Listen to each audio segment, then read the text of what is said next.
Hello students, myself Jaimansa Vemuri.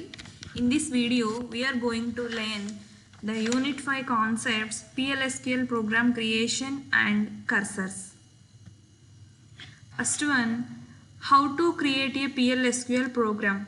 In the first video of Unit 5, I showed that how to create an PLSQL program. First, మనం SQL editor, Oracle editor ను open చేసుకోవాలి. Then connect with the DBMS with CONN command. Okay. Next, set server output on. అంటే server నుంచి మనం permission తీసుకోవాలి for executing the program.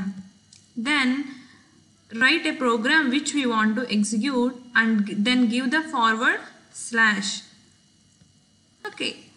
ఇలాగ మనకి వస్తుంది. ఆల్రెడీ ఫస్ట్ వీడియోలో యూనిట్ 5 ఫస్ట్ వీడియోలో మనం ఈ కాన్సెప్ట్ గురించి నేర్చుకున్నాము. Then the second topic cursor. Okay, a cursor is a pointer to this context area.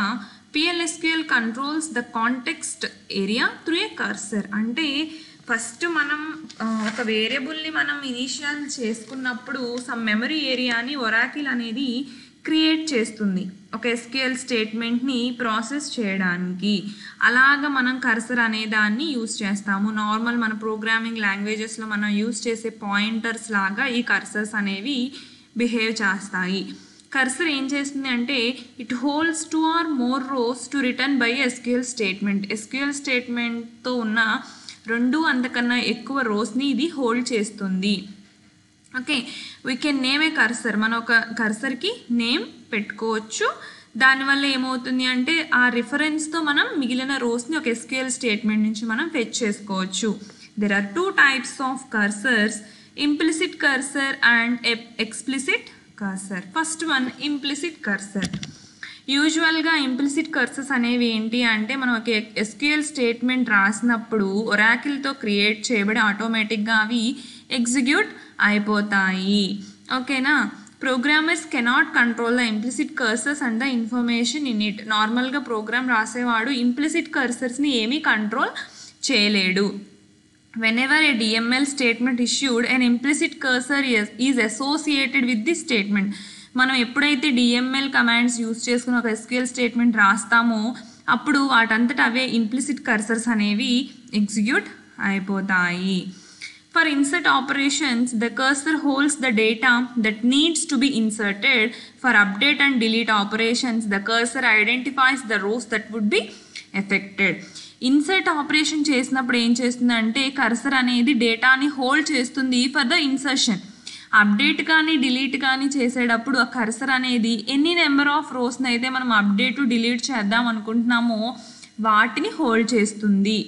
Okay, in PLSQL the most recent implicit cursor of SQL cursor is %found, %is open, not found, row count. ఇలాంటివన్నీ అన్నమాట the implicit cursors. Okay, these are the attributes and the description. First one, %found. ఈ %found attribute ఏం చేస్తుందంటే it returns true if an insert, update or delete statement affected one or more rows or a select into statement returned one or more rows, otherwise it returns false. %found అనేది ఎప్పుడు true అవుతుంది అంటే insert కానీ update కానీ delete కానీ 1 or more రోస్ని effect చేసినప్పుడు ఇది true వాల్యూని రిటర్న్ చేస్తుంది, అదర్వైజ్ ఫాల్స్. %not found అంటే మనం ఏదన్నా ఒక రోని ఇన్సర్ట్ చేయమని కానీ అప్డేట్ చేయమని కానీ డిలీట్ చేయమని కానీ ఇచ్చినప్పుడు అక్కడ అలాంటివి ఏమి రోస్ లేకపోతే అప్పుడు ట్రూ రిటర్న్ చేస్తుంది, అక్కడ ఏమన్నా ఉంటే కనుక ఫాల్స్ రిటర్న్ చేస్తుంది. Is open always returns falls for implicit cursors because Oracle closes the SQL cursor automatically after executing it's associated SQL statement. Oracle ఏం చేస్తుంది అంటే SQL కర్సర్ని ఆటోమేటిక్గా క్లోజ్ చేసేస్తుంది. Okay, next %row count. ఇది ఏంటి అంటే ఎన్ని నెంబర్ ఆఫ్ రోస్ అనేవి ఎఫెక్ట్ అయినాయో ఇన్సర్ట్ జరిగినప్పుడు కానీ అప్డేట్ జరిగినప్పుడు కానీ డిలీట్ జరిగినప్పుడు కానీ ఎన్ని నెంబర్ ఆఫ్ రోస్ అనేది ఎఫెక్ట్ అయిందో వాటి కౌంట్ని మనకి డిస్ప్లే చేస్తుంది. Okay, any SQL cursor attribute will be accessed by SQL percentage attribute name as shown below in the example.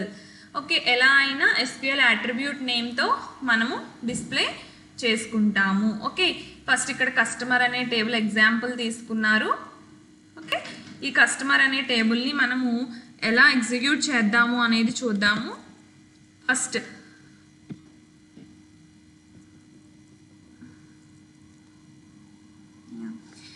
నాకు కస్టమర్ అనే టేబుల్లో ఐడి, నేము, అడ్రస్, శాలరీ అనేవి ఉన్నాయి. Okay, there are 4 columns and 4 rows. మనం యూజువల్గా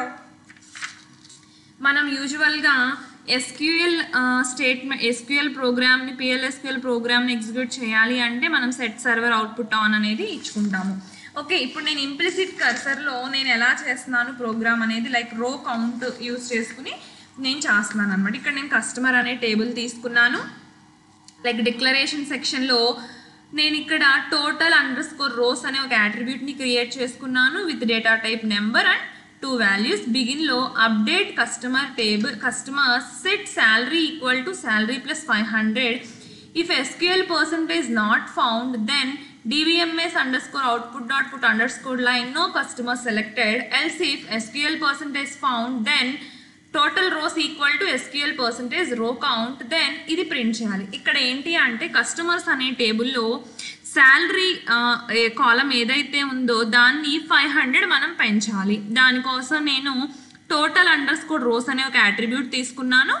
అప్డేట్ కమాండ్ యూజ్ చేసి customer టేబుల్ని update చేస్తున్నాను. ఇక్కడ నేను ఇంప్లిసిట్ కర్సర్స్ ఎలా యూజ్ చేసుకుంటున్నాను అంటే ఆల్రెడీ మనం నేర్చుకున్నాం. SQL percentage నాట్ ఫౌండ్ అంటే అలా నేను అప్డేట్ చేయడానికి నాకు ఏ రోస్ అయితే కనిపించకపోతే అప్పుడు నో కస్టమర్ సెలెక్టెడ్ అనే స్టేట్మెంట్ ప్రింట్ అవ్వాలి. ఒకవేళ అప్డేట్ చేయడానికి ఏవన్నా కాలం కనిపిస్తే అప్పుడు ఈ స్టేట్మెంట్ అనేది ఎగ్జిక్యూట్ అవుతుంది. అక్కడ నెంబర్ ఆఫ్ రోస్ అనేవి మనకి ప్రింట్ అవుతాయి. Total rows equal to SQL percentage row count అంటే ఎన్ని రోస్ అయితే అప్డేట్ అయ్యాయో అన్ని రోస్ యొక్క కౌంట్ని నేను డిస్ప్లే చేయాలి. ఇఫ్ని క్లోజ్ చేసుకున్నా ఎండ్ని క్లోజ్ చేసుకున్నా ఈ ప్రోగ్రామ్ని ఎగ్జిక్యూట్ చేస్తే నాకు 4 కస్టమర్స్ సెలెక్టెడ్ అని వచ్చింది. ఇక్కడ నేను టోటల్ కౌంటే కదా నేను అడిగాను, 4 కస్టమర్స్ సెలెక్టెడ్. ఎందుకు అంటే మన టేబుల్లో 4 రోసే ఉన్నాయి, 4 కస్టమర్స్ని మాత్రమే మనం అప్డేట్ అడిగాము. ఓకే, అప్డేట్ అయిపోయింది. ఇప్పుడు నా టేబుల్లో అప్డేట్ అయిందా లేదా చూసుకోవడానికి నేను మళ్ళీ సెలెక్ట్ స్టార్ ఫ్రమ్ కస్టమర్స్ అని ఇస్తే చూడండి ప్రీవియస్గా మనకి 6000, 6500, 8500, 8000 ఉన్నాయి. ఇక్కడ మనకి 500 పెరిగి మనకి 4 రోస్ అనేవి అప్డేట్ అయినాయి. This is the implicit cursor program example. Okay, I repeat, it is the implicit program. నాకున్న కస్టమర్ టేబుల్లో శాలరీ నేను 500 పెంచుదాం అనుకుంటున్నాను. దానికి నేను ప్రోగ్రామ్ రాసుకున్నాను. టోటల్ రోస్ అనే ఒక అట్రిబ్యూట్ నేను క్రియేట్ చేసుకున్నాను. అప్డేట్ చేస్తున్నాను with salary equal to salary plus 500.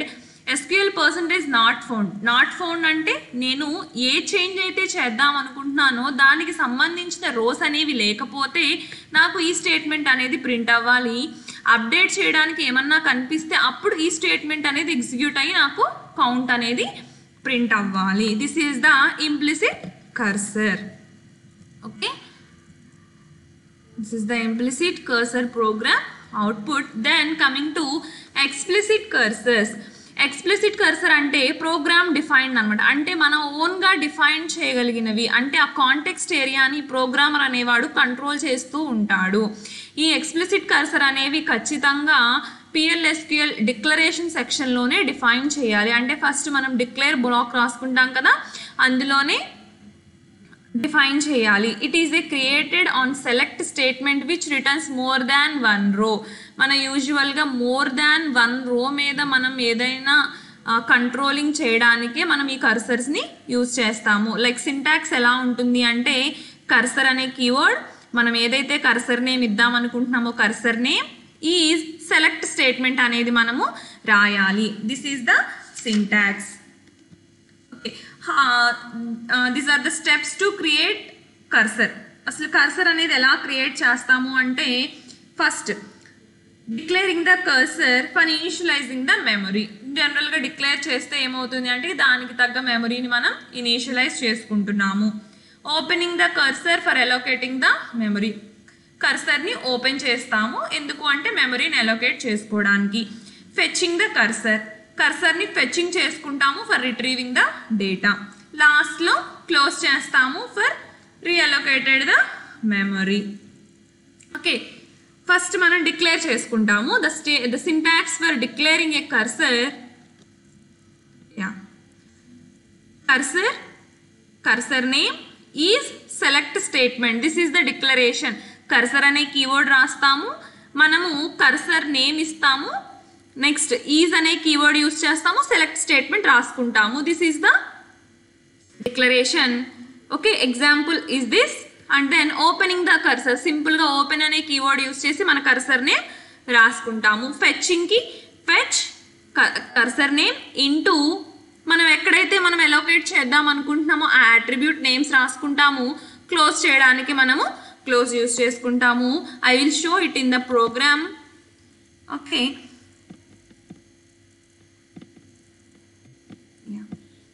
Okay, this is the program. నేను ఆల్రెడీ ప్రీవియస్ ప్రోగ్రామ్లో నేను శాలరీని అప్డేట్ చేశాను కాబట్టి this is the table content of customers. ఇక్కడ నేను ప్రోగ్రామ్ రాసుకున్నాను. డిక్లరేషన్ సెక్షన్లో నేను ఏం చేస్తున్నాను, కర్సర్ని డిక్లేర్ చేసుకున్నాను.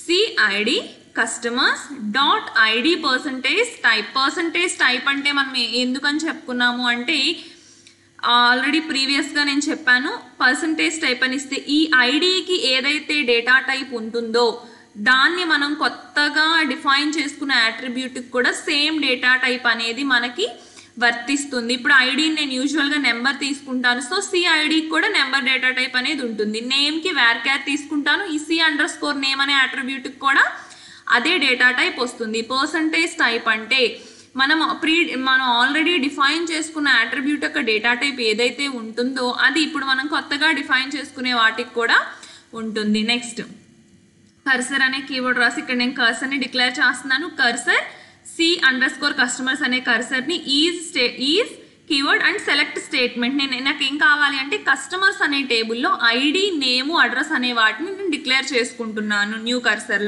కర్సర్ను ఓపెన్ చేశాను. ఇక్కడ నేను లూప్ స్టేట్మెంట్ రాసుకుంటున్నాను, ఫెచ్ చేసుకుంటున్నాను. ఏంటి, ఈ సిఐడి, సి నేము, సి అడ్రస్ని వీటికి ఫెచ్ చేసుకుంటున్నాను. ఎప్పుడు like when C_customers percentage not found, అప్పుడు ఇది ప్రింట్ అవ్వాలి ఒకవేళ కనిపించకపోతే. Otherwise close C customer. Okay, ఈ ప్రోగ్రామ్ని రన్ చేస్తే మనకు వచ్చిన అవుట్పుట్ ఏంటి, మనం ఏం అడిగాము, కస్టమర్స్ అనే టేబుల్లో ఐడిని, నేమ్ని, అడ్రస్ని ప్రింట్ చేయమని అడిగాము. ఒక కర్సర్ క్రియేట్ చేసుకుని మనకి ఇక్కడ అవుట్పుట్ అదే వచ్చింది కదా. ఐడి, నేమ్స్, వాళ్ళ యొక్క అడ్రస్లు 4 సెలెక్ట్ అయినాయి. ఓకే, ఎక్స్ప్లిసిట్ కర్సర్ అంటే ఏంటంటే మనం యూజువల్గా మనము ఓన్గా క్రియేట్ చేసుకునే కర్సర్స్. వీటిని మనం కర్సర్ అనే కీవర్డ్తో డిక్లేర్ చేసుకుంటాము, ఓపెన్ చేసుకుంటాము, వాటిని ఫెచ్ చేసుకుంటాము, అయిపోయాక క్లోజ్ చేసుకుంటాము. This is the example program for explicit cursor. మనం ఆల్రెడీ SQL చూసాం అందులో. Okay, summary for this video is how to create a PL/SQL program. మనం SQL ఆర్కిల్కి కనెక్ట్ అయ్యి అక్కడ దానికి కనెక్ట్ అయిపోయి సెట్ సర్వర్ అవుట్పుట్ ఆన్ అని ఇచ్చుకుని మన ప్రోగ్రామ్ రాసుకుంటే కనుక మనకి అవుట్పుట్ అనేది వస్తుంది. Cursors, there are 2 types of cursors, implicit cursor and explicit. Implicit అనేవి మన SQL స్టేట్మెంట్ రాసినప్పుడు ఇన్బిల్ట్గా వస్తాయి. ఎక్స్ప్లిసిట్ కర్సర్ అనేవి ప్రోగ్రామర్ క్రియేట్ చేస్తాడు. This is the reference text book. Thank you.